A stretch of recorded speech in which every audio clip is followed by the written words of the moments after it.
A grand hotel in the middle of nowhere.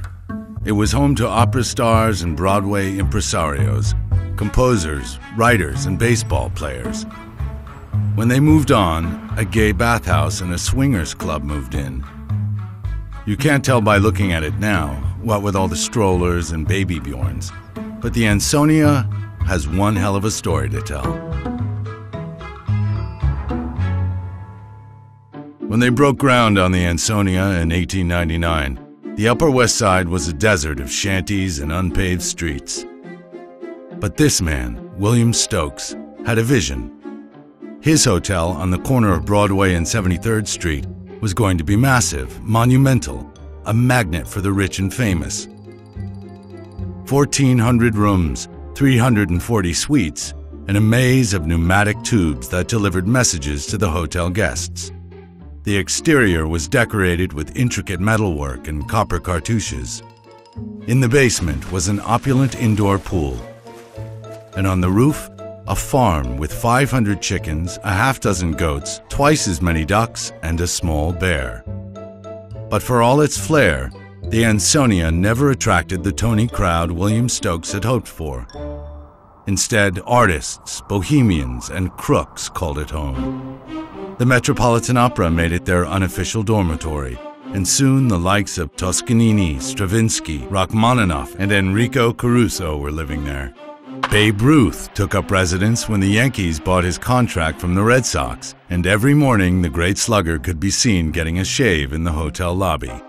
But all this fame was eclipsed by scandal. Broadway impresario Florence Ziegfeld took a 9th-floor suite with his wife, the stunning Ziegfeld girl Anna Held, and another suite, 1 floor up, for his equally voluptuous mistress, Lillian Lorraine.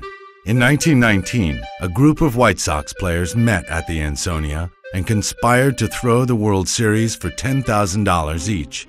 The guilty players were banned for life from the game. This was definitely not the Blue Blood set. The next decades were even harder. During the Depression, the building fell into disrepair. But it was World War II that really took its toll. The beautiful metalwork was stripped for bullets and tanks, and the ornamental copper pulled out and melted down. By the 1950s, the pipes were rusted, the roof leaked, and balconies were being held up with wire. Then, the gays moved in. In 1968, a former opera singer named Steve Ostro rented the long-abandoned swimming pool. Ostro wanted a gay bathhouse reminiscent of the glory of ancient Rome.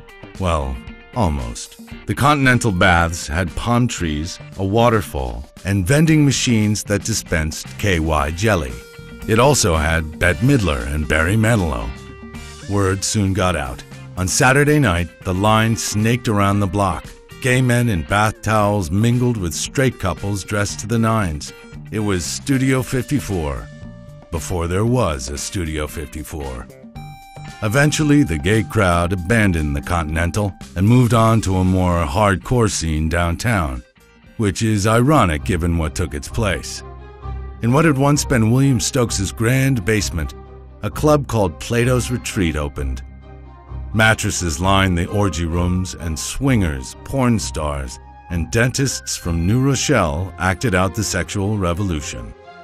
After a brush with fame in the early 90s, as the location for a single white female, the Ansonia went condo.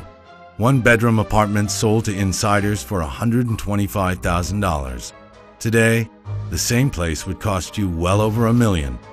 William Stokes' vision had finally been realized.